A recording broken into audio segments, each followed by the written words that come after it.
नमस्कार, स्वागत आहे तुमचं पंचकृष्ण या रेसिपीजमध्ये. आता आपण मुलांच्या डब्यासाठी बटाट्याच्या काचऱ्या बनवणार. त्यासाठी आपण बटाटे गोल अशा चकत्या करून घेतलेल्या आहेत, पातळ पातळ अशा, खूप जाडही नाही खूप पातळही नाही.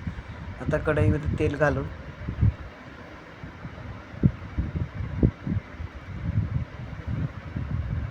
कढईमध्ये आपण तेल घालून घेणार आहोत.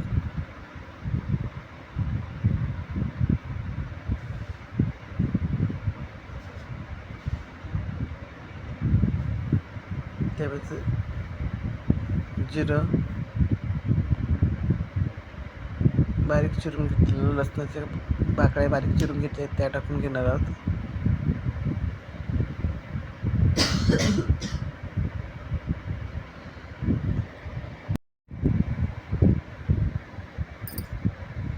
तळलेलं त्याच्यामध्ये आपण जिरं घालून घेणार आहोत.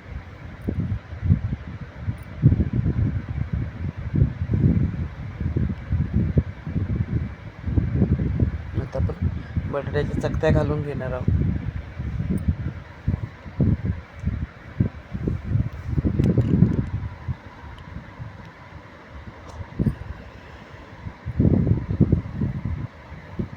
छान असं तेलामध्ये आपण परतवून घेणार आहोत.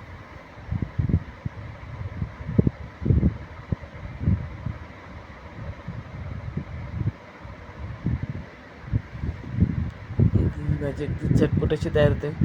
आता त्यानुसार मध्ये चवीनुसार मीठ घालून परत आपण सर्व जिन्नस एकत्र करून घेणार आहोत.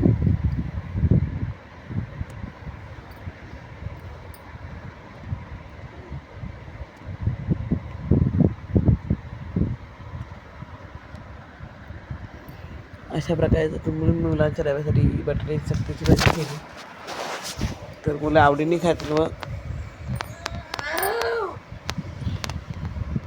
डब्याची एकही पुडी रिटर्न येणार नाही याची खात्री. आता आपण वाफ झटकून हे चकत्या शिजवून घेणार आहोत. मग ती कमीत कमी वेळात ही भाजी तयार होते. छान अशा आपल्या बटाट्याच्या चकत्या चिरल्या आहेत. आता आपण त्याच्यामध्ये मसाले घालून घेणार आहोत. त्यामध्ये आता धना पावडर, हळद,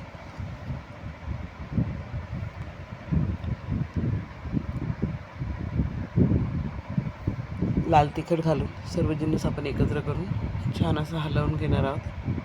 तर तयार आहे आपली झटपट तयार होणारी अशी बटाट्याच्या चकत्याची भाजी. तर ही भाजी तुम्हाला कशी वाटली कमेंट करून नक्कीच सांगा. माझ्या चॅनलला लाईक करा, शेअर करा, सबस्क्राईब करा. तुमच्या लाईक, शेअर, सबस्क्राईबसाठी खूप खूप धन्यवाद. तर भाजी तयार झालेली आहे. तर आपण आता ही डब्यामध्ये घालून भरून घेणार आहोत.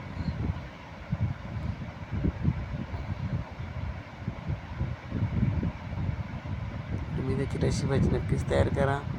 मुलाच्या डब्याला द्या. मुलं नक्कीच तुमची मुलं पोळी खात नसेल तरी अशी प्रकारे बटाटे चकत्या करून दिल्यानंतर मुलं आवडीने सगळी पोळी संपवतील.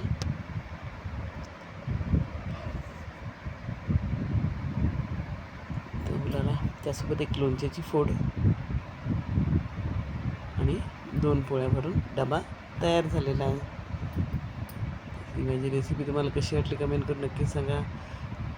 माझ्या चॅनलला लाईक करा, शेअर करा, सबस्क्राईब करा. तुमच्या लाईक, शेअर, सबस्क्राईबसाठी खूप खूप धन्यवाद. असेच नवनवीन व्हिडिओ बघण्यासाठी बेल आयकॉनला देखील क्लिक करा. तयार आहे मुलाचा शाळेचा डब्बा. तर तुम्ही देखील नक्कीच तयार करा. मुलांच्या डब्याला ही भाजी नक्कीच द्या.